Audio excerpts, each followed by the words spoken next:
Hello दोस्तों, स्वागत है आपका हमारे YouTube चैनल पर। आज इस वीडियो में हम लोग 8वीं कक्षा की विज्ञान का अध्याय 2 धातु एवं अधातु मेटल एंड नॉन मेटल से संबंधित मोस्ट इंपोर्टेंट ऑब्जेक्टिव क्वेश्चंस वस्तुनिष्ठ सवाल करने वाले हैं।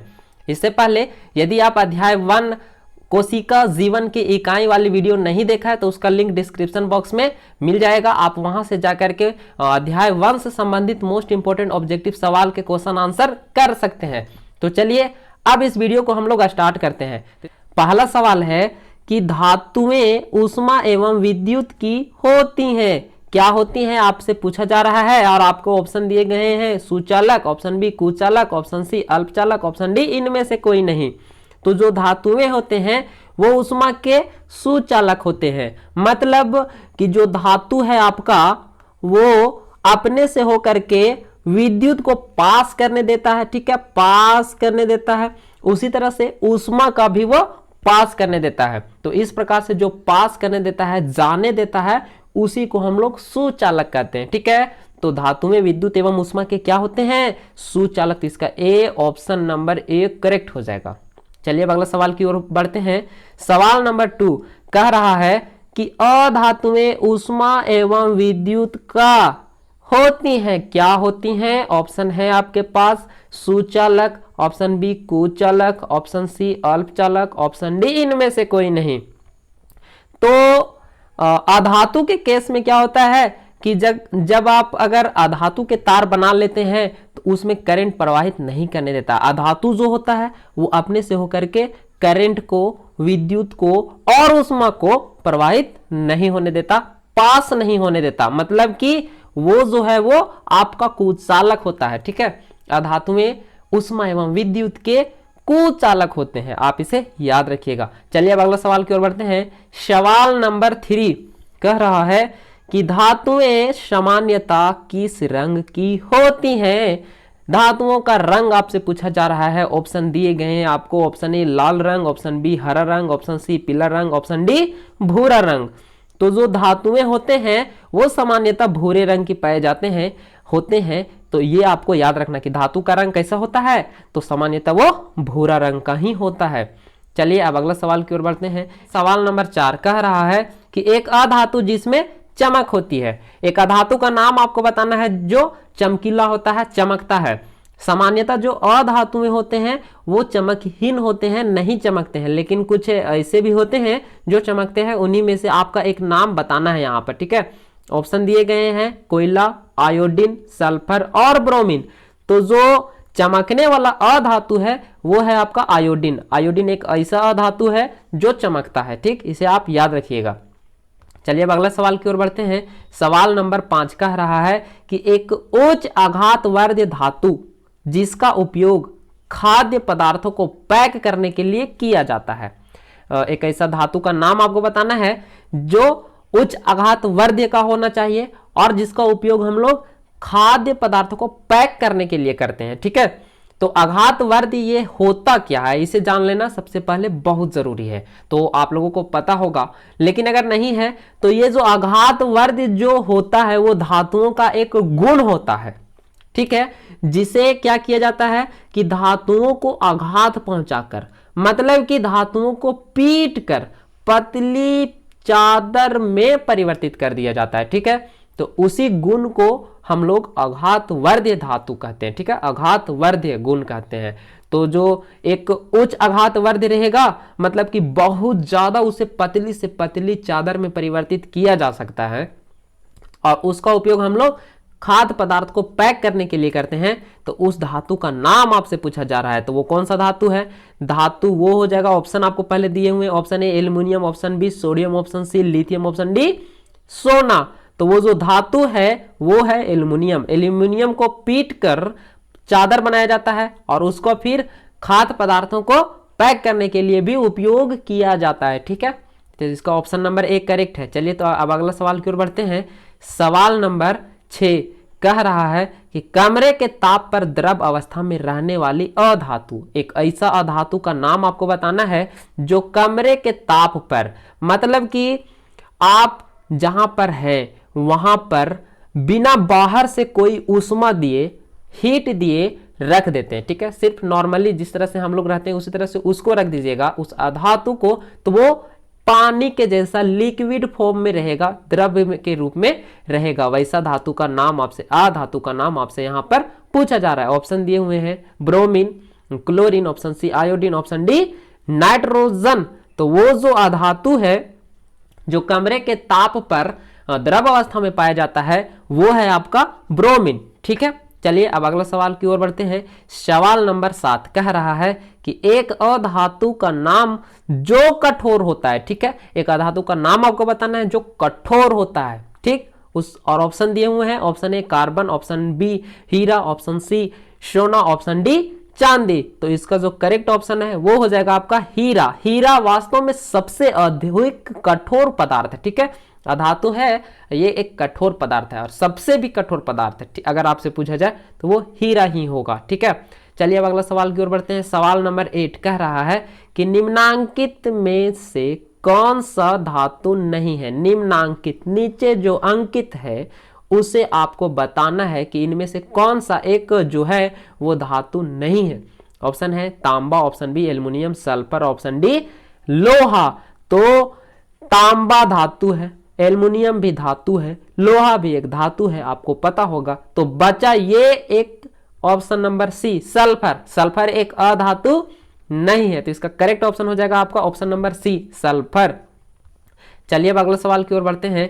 सवाल नंबर 9 कह रहा है कि सबसे अधिक क्रियाशील या सक्रिय अधातु, जो सबसे अधिक क्रियाशील होता है, मतलब कि बहुत फास्ट रिएक्शन करता है, वैसा अधातु का एक नाम आपको पूछा गया है। ऑप्शन दिए गए हैं, option A carbon, option B phosphorus, option C sulphur, इनमें से कोई नहीं।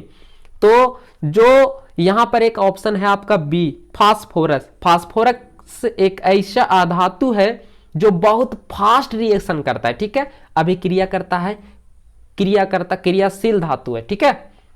तो इसका ऑप्शन नंबर बी करेक्ट है। चलिए अब अगले सवाल की ओर बढ़ते हैं। सवाल नंबर 10 कह रहा है कि वह कौन सा अधातु है जो विद्युत का सुचालक है। सवाल नंबर 2 में हम लोगों ने देखा था कि जो अधातुएं होते हैं वो विद्युत का और ऊष्मा का कुचालक होता है, मतलब कि उससे विद्युत पास नहीं हो सकता। लेकिन कुछ ऐसे भी अधातु होते हैं जिससे होकर के करंट पास कर सकता है और विद्युत का भी सुचालक होते हैं। तो यहां पर आपको बताना है कि विद्युत का सुचालक होता है, मतलब कि उससे होकर के विद्युत पास करेगा और उसको अधातु भी होना है। धातु से तो विद्युत पास करता ही है, लेकिन अधातु का नाम आपको बताना है। ऑप्शन दिए हुए हैं graphite, option B plastic, option C लकड़ी, ऑप्शन डी हीरा।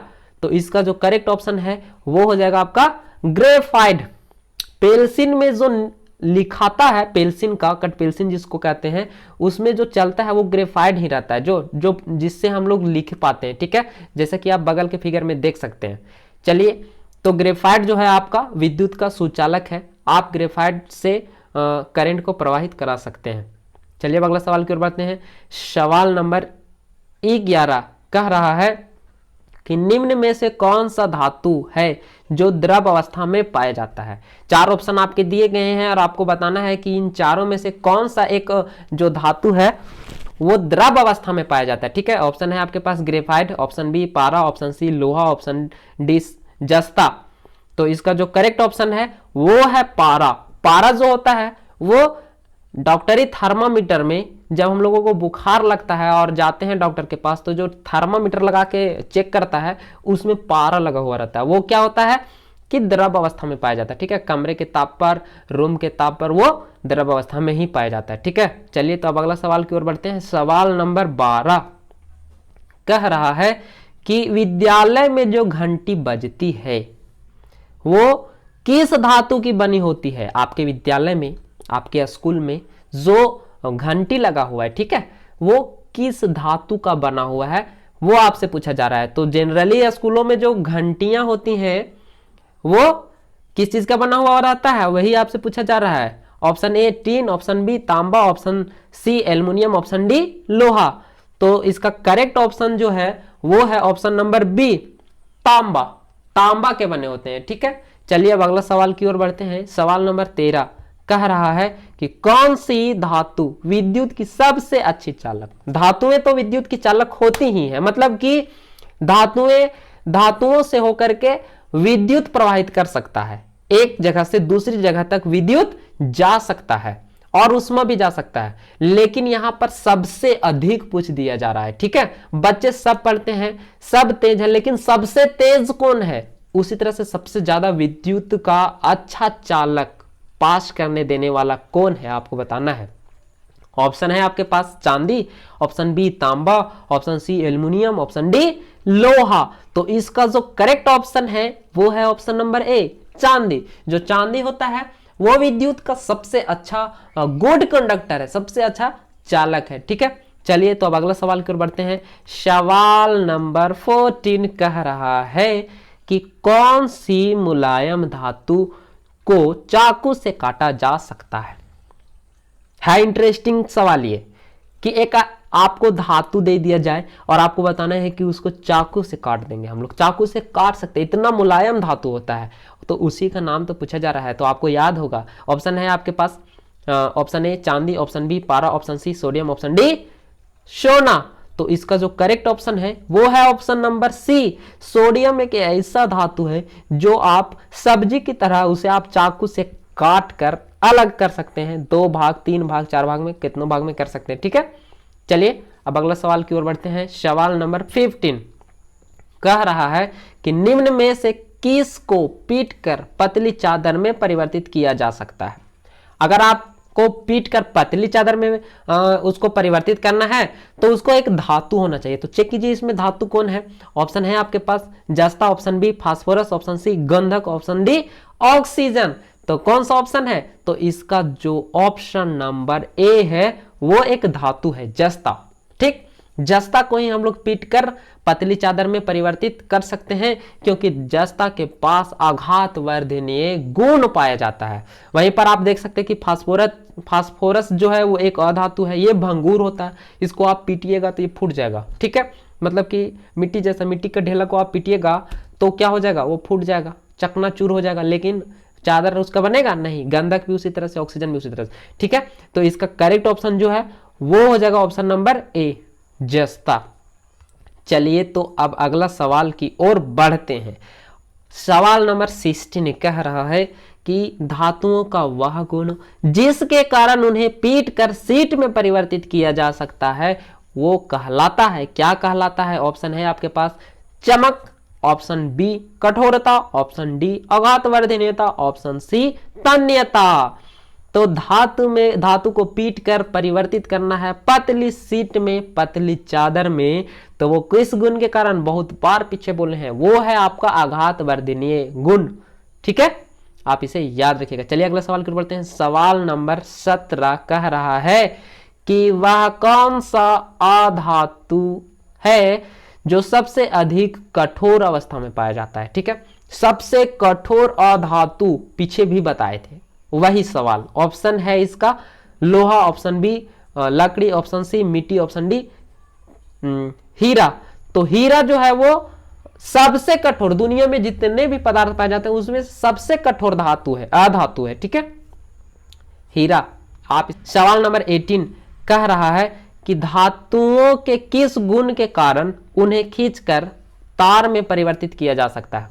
एक धातु लीजिए, उसको खींचिए दोनों साइड से पकड़कर और उसे एक तार बन जाए, तो उस गुण को क्या कहते हैं। जैसे पीटकर चादर बनाना आघातवर्धनीयता कहलाता है, उसी तरह से तार में परिवर्तित करने वाला गुण क्या कहलाता है। ऑप्शन है आपके पास लचीलापन, तन्यता जिसको हम लोग कहते हैं। ठीक, ऑप्शन बी इसका भंगुरता, ऑप्शन सी है इसका आघातवर्धनीयता, ऑप्शन डी ध्वनि। तो इसका जो करेक्ट ऑप्शन है वो है ऑप्शन नंबर ए लचीलापन कह लीजिए या आप तन्यता कर लीजिए। तन्यता धातुओं का वह गुण है जिसके कारण उसे खींचकर तार में परिवर्तित किया जा सकता है, और आघातवर्धनीयता एक ऐसा गुण है जिसके कारण उसे पीटकर, धातु को पीटकर पतली चादर में परिवर्तित किया जा सकता है। ठीक है, तो ये 2 गुण से संबंधित सवाल थे। चलिए अब अगला सवाल की ओर बढ़ते हैं।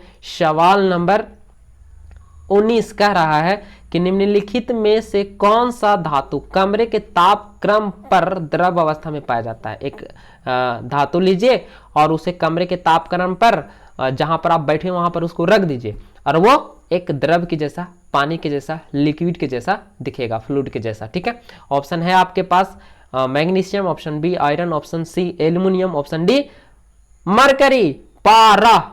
ठीक है, तो इसका जो करेक्ट ऑप्शन है वो है ऑप्शन नंबर डी, मरकरी। ठीक है, मरकरी जो होता है वो कमरे के ताप पर द्रव अवस्था में पाया जाता है।